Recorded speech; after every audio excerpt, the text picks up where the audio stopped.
श्री सद्गुरु राज भैया जी की सदा ही जय हो। सभी गुरुजनों, भक्तों को, साधकों को और मेरे सभी गुरु भाई बहनों को प्रणाम। जय गुरुदेव।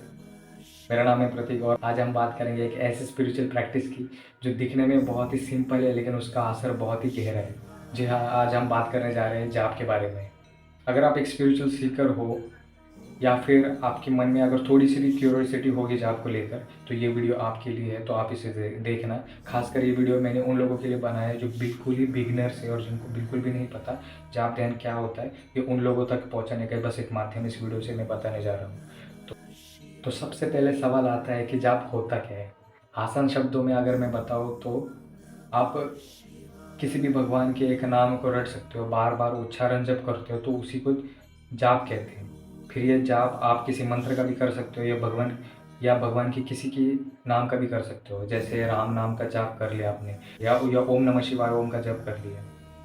ये एक तरह का मेडिटेशन भी माना जाता है जिसमें हम अपने माइंड को एक जगह पे फोकस करते हैं। हिंदू धर्म में जाप को बहुत ही महत्व दिया गया है क्योंकि ये हमें अपने अंदर की शांति और स्पिरिचुअल कनेक्शन को उपलब्ध कराता है। क्या आपने कभी जाप किया है? अगर नहीं तो कोई बात नहीं, इस वीडियो के ज़रिए हम देखेंगे और मैं एक्सप्लेन करूँगा कि कौन कौन से प्रकार होते हैं और आप कैसे जाप कर सकते हैं। देखो, हम जाप को 3 तरीके से कर सकते हैं। पहला तरीका होता है वाचिक जाप, दूसरा होता है उपांशु जाप और तीसरा होता है मानसिक जाप। तो हम सबसे पहले से शुरुआत करते हैं कि ये वाचिक जाप क्या होता है। वाचिक जाप में आप किसी भी भगवान के एक मंत्र को पकड़कर उस मंत्र को ज़ोर ज़ोर से बोलना होता है। जैसे कि ओम नमः शिवाय। जैसे मैं बोलता हूँ कि ओम नमः शिवाय ओम नमः शिवाय ओम नमः शिवाय ओम। तो इस तरह से आपको लगातार उस मंत्र को ज़ोर ज़ोर से बोलना होता है। ज़ोर ज़ोर से बोलने से आपके अंदर वो उस मंत्र की जो ऊर्जा होती है वो आपके अंदर समाने लगती है। और जब उस मंत्र की ऊर्जा आपके अंदर समाने लगती है, इस मंत्र के ज़ोर से उच्चारण करने से आपके आसपास की परिस्थिति भी बदलने लगती है। अगर मान लो कि आपके घर का माहौल ऐसा है जिसमें हमेशा कलेश होता है, लगातार चिड़चिड़ापन, अगर घर में कोई ऐसा व्यक्ति होगा जो बार बार चिड़चिड़ा होगा, जब आप घर में अगर कोई एक व्यक्ति भी अगर मंत्र का जाप वाचिक तौर से करते हैं तो उस मंत्र का प्रभाव से आपके आसपास के वातावरण में भी फर्क दिखेगा आपको। अपने आप ही उन लोगों के दिमाग अपने आप ही शांत होने लगेंगे। पर वो वाचिक जाप करने से आपका कंसंट्रेशन पावर भी बहुत ज़्यादा बढ़ती है। दूसरा है उपांशु जाप। उपांशु जाप में आपको मंत्र ही आप किसी भी एक मंत्र को पकड़ के उसको बोलना होता है, लेकिन इस बार आपको ज़ोर से नहीं बोलना। आपको मंत्र को ज़ोर से नहीं बोलना होता। इसमें आपको मंत्र को इतनी धीमी आवाज़ पे बोलने होते हैं, अपने होठों से ही बोलना होता है ताकि आसपास के लोग जो है इस ध्वनि को सुन ना सके। बस आप ही जान पाओ कि आप क्या उच्चारण कर रहे हो, बाकी आपके आस पड़ोस में किसी को आवाज़ तक नहीं आनी चाहिए इस चीज़ की। तो ये होता है उपांशु जाप। इससे होता ये है कि इससे बार बार रटने से आपके अंदर एक स्थिरता आएगी, आपके अंदर धैर्य बनने लगेगा। जो आप अगर आपका मन बहुत ज़्यादा इम्पेशेंट है तो आपके अंदर पेशेंस आएगा। तो ये भी आप ट्राई कर सकते हो।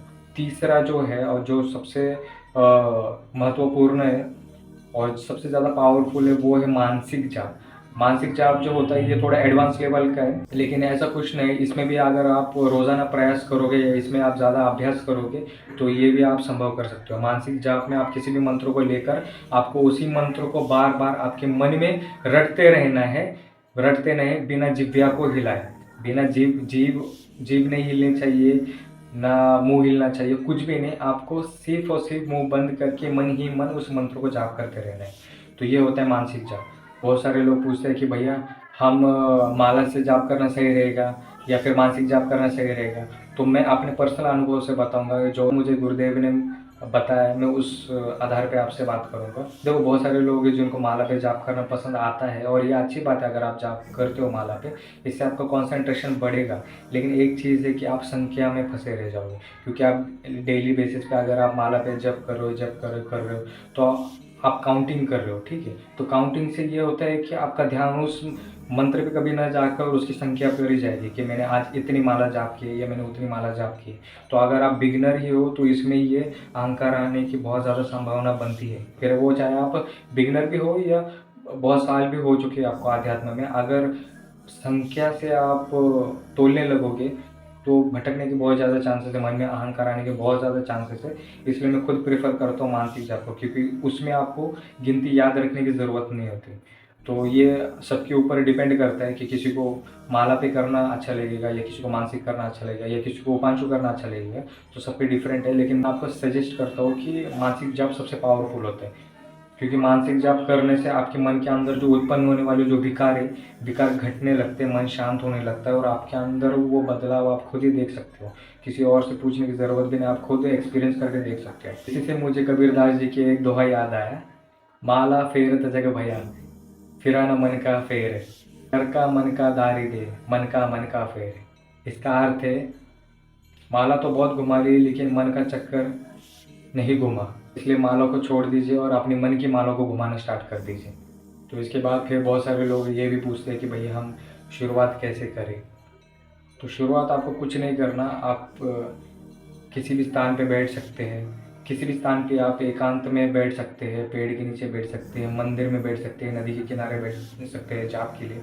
और भी आप जाप में बैठोगे तो दो आसन में आप बैठ सकते हो, या तो पद्मासन में बैठ सकते हो या तो सुखासन में बैठ सकते हो, आप जिसमें कंफर्टेबल हो उसमें बैठ सकते हो। और आपको आपकी रीढ़ की हड्डी बिल्कुल सीधी रखनी है, क्योंकि अगर आप मान लो कि आप आसन में भी बैठते हो या कैसे भी बैठते हो, कितने पवित्र स्थान में बैठते हो, लेकिन अगर आपकी रीढ़ की हड्डी अगर झुकी होगी तो कोई मतलब नहीं है। आपकी रीढ़ की हड्डी आपको बिल्कुल एकदम स्ट्रेट रखना है, तभी जब आपके अंदर की जो शक्तियाँ हैं वो जागृत होने लगेगी और ऊपर की ओर अग्रसर हो जाएगी। ठीक है, तो इस बात का हमेशा ध्यान रखना। ना हिले डुले आपको ज़्यादा से ज़्यादा वक्त बैठते आना चाहिए।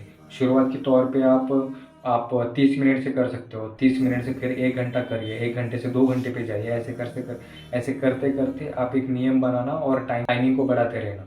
तो बहुत सारे लोग बोलेंगे कि भैया हम जाप कब से प्रारंभ करें, इसके लिए कौन सा दिन सही रहेगा, कौन सा मुहूर्त सही रहेगा, कौन से दिन पे हमें जाप करना योग्य है, सुबह करें, दोपहर करें, रात को करें, ब्रह्म मुहूर्त में करें।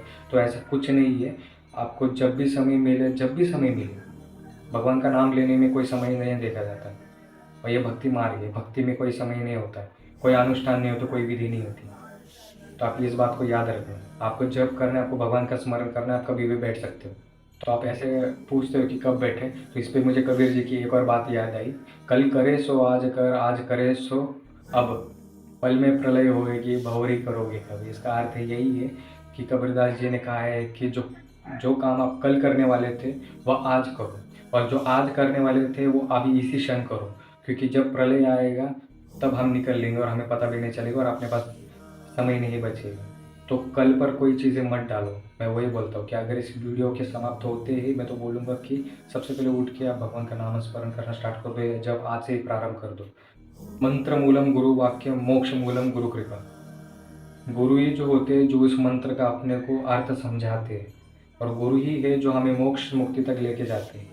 तो गुरु के सानिध्य में किया हुआ जाप सबसे बेहतर होता है, क्योंकि अगर आप कुछ गलतियाँ करते भी हो तो वो हमें गाइड करेंगे, या अगर आप सही मार्ग पे भी जाते हो तो तब भी वो आप हमें मार्गदर्शन कर सकते हैं कि आप कहाँ सही जा रहे हो, कहाँ गलत जा रहे हो। तो दोस्तों आज की वीडियो में बस मैं इतना ही कहूँगा, और आने वाली वीडियो में जाप के बारे में और थोड़ी ज़्यादा जानकारी दूंगा आपको।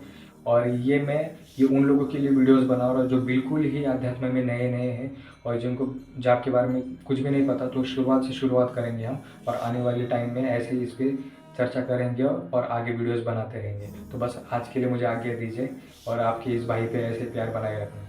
बोल श्री सद्गुरु राज भैया जी की सदा ही जय हो। हर हर महादेव शंभु।